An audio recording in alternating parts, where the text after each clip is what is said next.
ओम शांति। 23 जून 2023 की मुरली।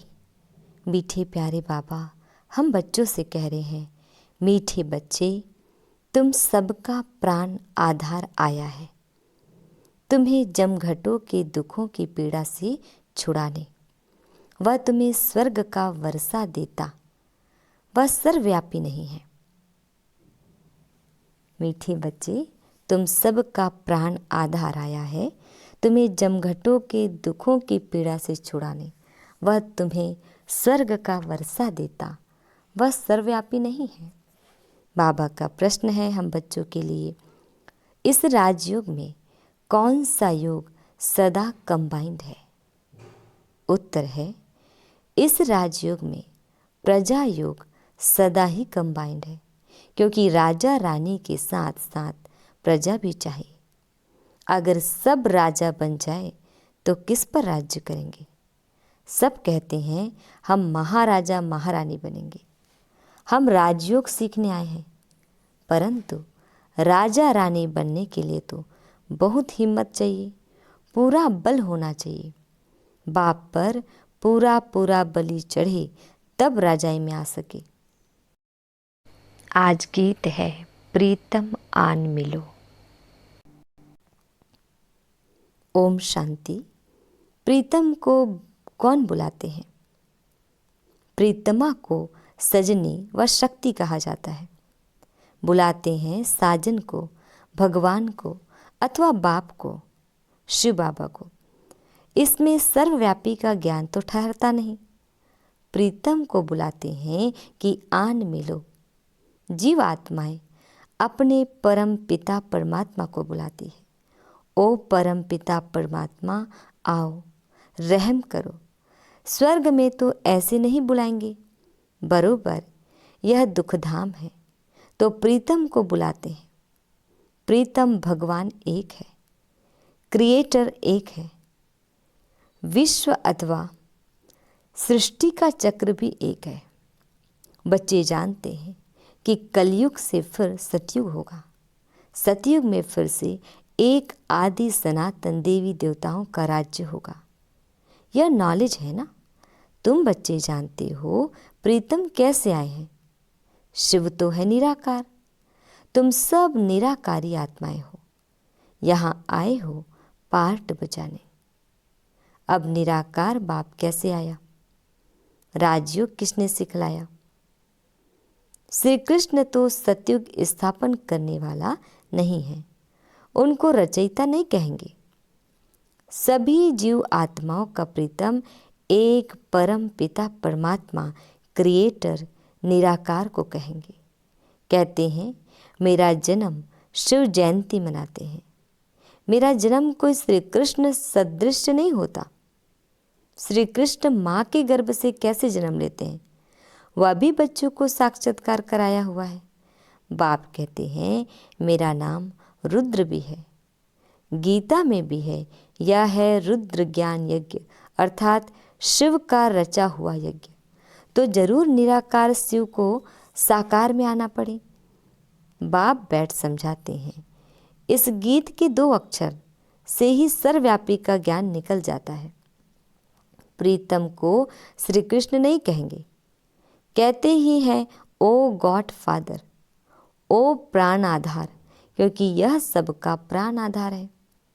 सभी को जमघटों के दुख की पीड़ा से छुड़ाते हैं, तो जरूर उनको आना पड़े। बाप कहते हैं मैं कल्प कल्प कल्प के संगम युगे आता हूँ। यह कल्याणकारी संगम युग है। सतयुग के बाद तो फिर 2 कला कम हो जाती है, 16 से 14 कला। यही संगम युग चढ़ती कला का युग है। इसमें बुद्धि से काम लेना चाहिए। नए के लिए तो बहुत सहज समझाते हैं। तुम्हारा बाप निराकार परम पिता परमात्मा शिव है, उनको याद करो बस। और गुरु गोसाई आदि के मंत्र सब हैं भक्ति मार्ग के। भक्ति आधा कल्प चलती है, फिर ज्ञान का वर्षा आधा कल्प चलता है। ज्ञान वहाँ नहीं रहेगा सतयुग में, ज्ञान दिया जाता है दुर्गति से सद्गति में ले जाने के लिए। गुरु का काम है शिष्य अथवा फॉलोअर्स की गति सद्गति करना, परंतु वह जानते नहीं कि गति सद्गति क्या होती है। गाते भी हैं, सर्व का सद्गति दाता राम, पतित पावन सर्व सीताओं का राम। बच्चे जानते हैं कि सतयुग में एक ही धर्म रहता है, सूर्यवंशी राज्य चलता है। फिर राम राज्य त्रेता में 2 कला कम हो जाती है, वहाँ रावण आदि होते नहीं, कोई उपद्रव की बात नहीं। यह सारी दुनिया लंका है, रावण का राज्य है। इस समय सब मनुष्य बंदर से बदतर है, क्योंकि सभी में 5 विकार प्रवेश है। कितना मनुष्यों में क्रोध है, 1-2 को कैसे मारते हैं, मारने की तैयारी करते हैं। तुम सब विकारी थे, अब बाबा आकर रावण पर जीत पहनाते हैं। शास्त्रों में क्या क्या बातें लिख दी है। ऐसे थोड़े ही पोंछ को आग लगी और सारी लंका जल गई। वास्तव में लंका यह सारी दुनिया है। तुम ब्राह्मण कुलभूषण बच्चे भी पहले पतित थे, अभी तुम माया रावण पर जीत पाते हो। बाप ने आकर बुद्धि का ताला खोला है। बुद्धिवानों की बुद्धि बाप है ना। मनुष्य तो क्या क्या बातें सुनाकर माथा ही खराब कर देते हैं। बाप कहते हैं या फिर भी होना ही है। सर्वव्यापी का ज्ञान पहले नहीं था। कहते थे परमात्मा बेअंत है। बेअंत कहा, फिर उनको सर्वव्यापी कहना कितनी बड़ी भूल है।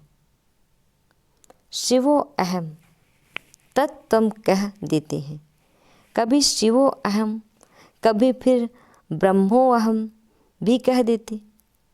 यह फिर रॉन्ग हो जाता है। ब्रह्म तो रहने का स्थान है, परम धाम जिसे निर्वाण धाम भी कहा जाता है। शिव बाबा ब्रह्म तत्व में रहते हैं, इसलिए उनका नाम ब्रह्मांड है। हम आत्माएं भी वहाँ की रहने वाली हैं। वे लोग फिर शिव को नाम रूप से न्यारा कह देते हैं। यह सब समझाने की बातें है ना। सो भी जब 1 हफ्ता रेगुलर समझे तब ज्ञान से चोली रंग जाए। समझाना है तुम्हारा बेहद का बाप भी है, जिससे भारत को जीवन मुक्ति का वर्षा मिलता है, बाकी सबको मुक्ति का वर्षा मिलता है।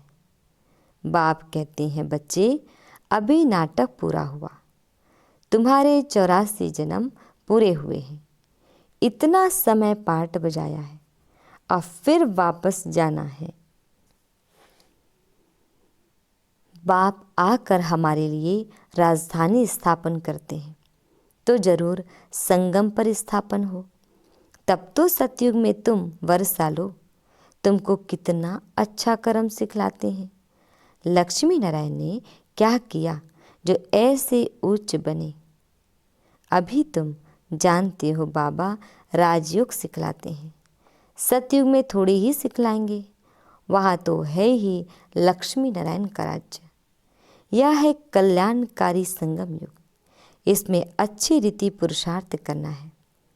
बाप कहते हैं यह देह का भान छोड़ अपने को आत्मा निश्चय कर मुझ बाप को याद करो। तुम धक्के खाकर थक गए हो। ब्रह्मा मुख वंशावली ब्राह्मण ब्राह्मणियाँ ही त्रिकालदर्शी बनते हैं। बनाने वाला है बाप।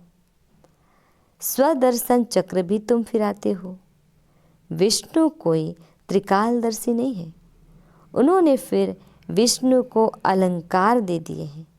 वास्तव में त्रिकालदर्शी तुम ब्राह्मण बनते हो। वर्णों का भी समझाया है। चोटी है ब्राह्मण वर्ण। भारतवासी चित्र बनाते हैं, चोटी देते नहीं। ब्राह्मण वर्ण गुम कर दिया है। प्रजापिता ब्रह्मा है ना, तो पहले ब्राह्मणों की चोटी होनी चाहिए। अभी तुम मुख वंशावली ब्राह्मण बने हो। गीत में भी सुना प्रीतम आन मिलो। सर्वव्यापी की बात नहीं। अभी तुम प्रीतमाएं प्रीतम के सम्मुख बैठी हुई हो।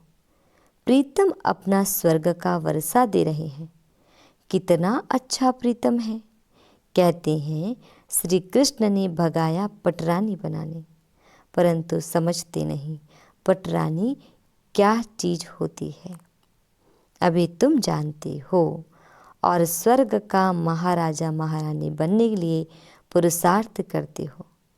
यह राजयोग है, इसमें प्रजा योग कंबाइंड है। सिर्फ राजा रानी थोड़े ही बनेंगे। सब कहते हैं महाराजा महारानी बनेंगे। हम आए हैं राजयोग सीखने, परंतु सब थोड़े ही महाराजा महारानी बनेंगे। हिम्मत चाहिए, पूरा बल होना चाहिए। भक्ति मार्ग में जब नौधा भक्ति करते हैं तब साक्षात्कार होता है। शिव पर बलि चढ़ते हैं। वास्तव में बलि चढ़ना भी यहाँ की बात है। यह भी समझाया है। गीता, भागवत, रामायण, वेद आदि सतयुग त्रेता में होते नहीं। ऐसे नहीं परंपरा से यह कोई चले आते हैं, या तो द्वापर से चले हैं, फिर द्वापर में ही बनेंगे। मुसलमानों ने आकर राज्य लिया, मोहम्मद गजनबी ने लूटा। यह सब बातें तुम जान गए हो। राजा विक्रमादित्य के द्वारा बनाया हुआ जो सोमनाथ के मंदिर है उसको लूटा गया।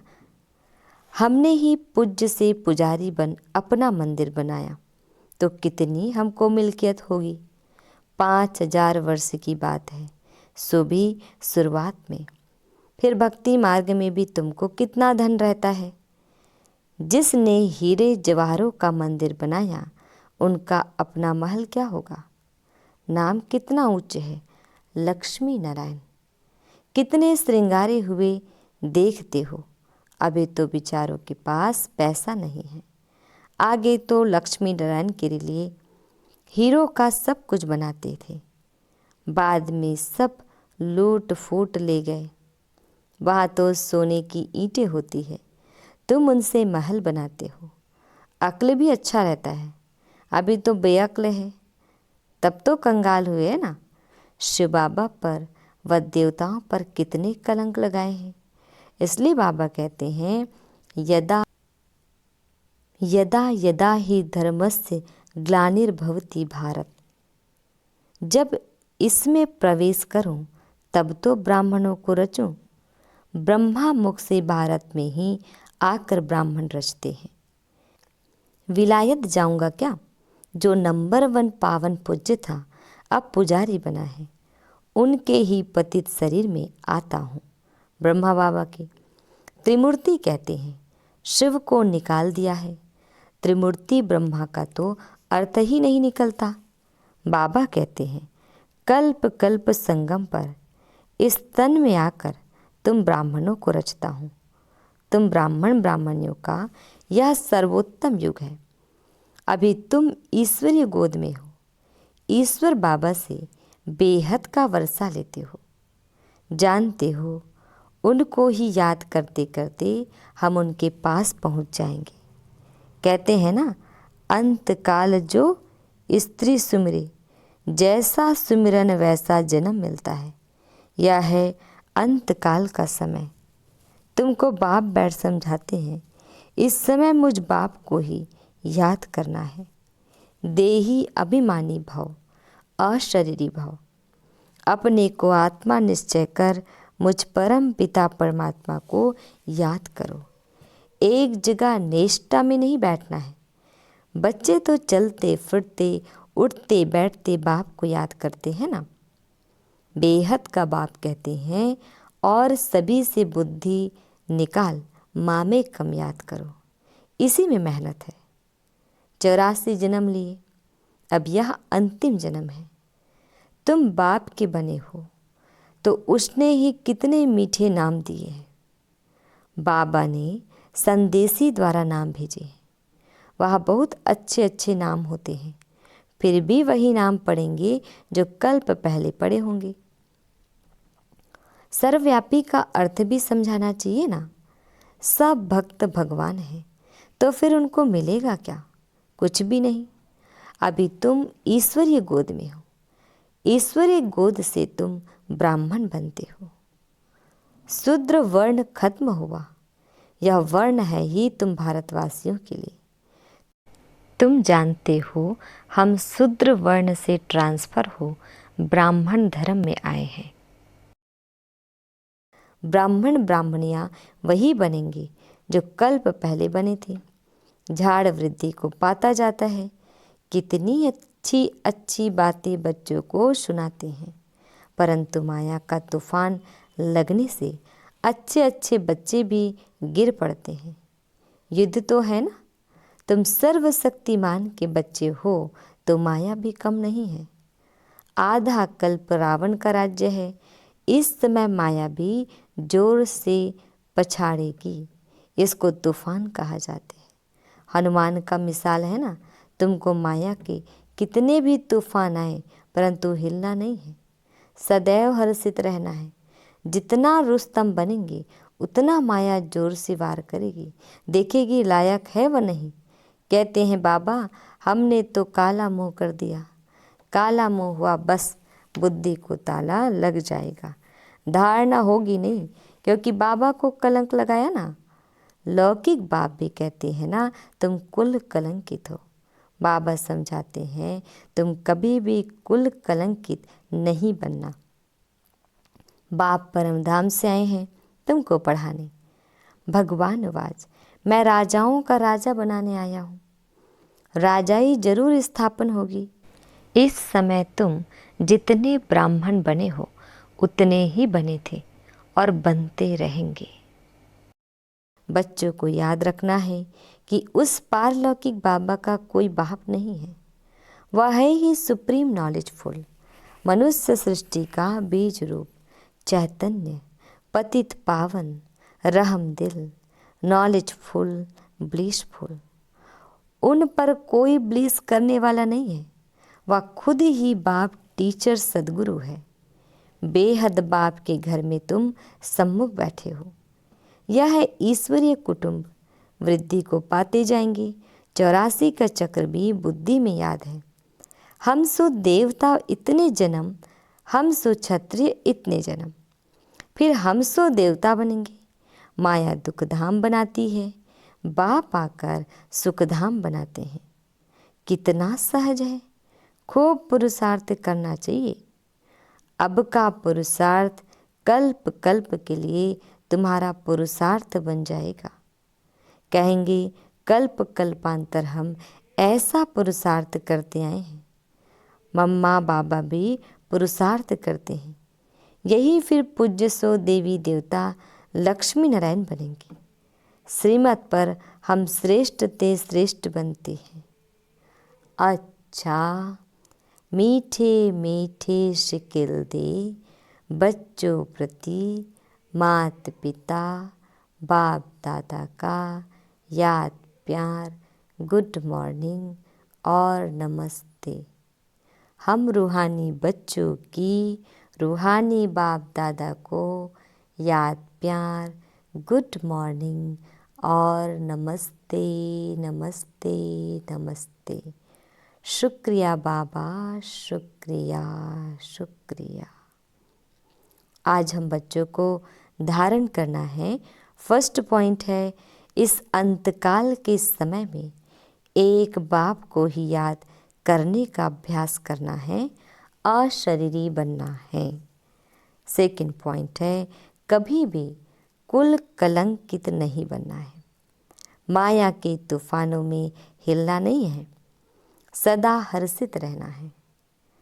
वरदान है अपने चेहरे रूपी दर्पण द्वारा मन की शक्तियों का साक्षात्कार कराने वाले योगी तू आत्मा भव। अपने चेहरे रूपी दर्पण द्वारा मन की शक्तियों का साक्षात्कार कराने वाले योगी तू आत्मा भव। डिटेल है जो मन में होता है उसकी झलक मस्तक पर जरूर आती है। ऐसे नहीं समझना कि मन में तो हमारे बहुत कुछ है, लेकिन मन की शक्ति का दर्पण चेहरा अर्थात मुखड़ा है। कितना भी आप कहो हमारा योग तो बहुत अच्छा है, हम सदा खुशी में नाचते हैं, लेकिन चेहरा उदास देख कोई नहीं मानेगा। पा लिया। इस खुशी की चमक चेहरे से दिखाई दे, खुश का चेहरा नहीं दिखाई दे, खुशी का चेहरा दिखाई दे, तब कहेंगे योगी तू आत्मा। स्लोगन है, जब सरल स्वभाव, सरल बोल, सरलता संपन्न कर्म हो, तब बाप का नाम बाला कर सकेंगे। जब सरल स्वभाव, सरल बोल, सरलता संपन्न कर्म हो, तब बाप का नाम बाला कर सकेंगे। ओम शांति।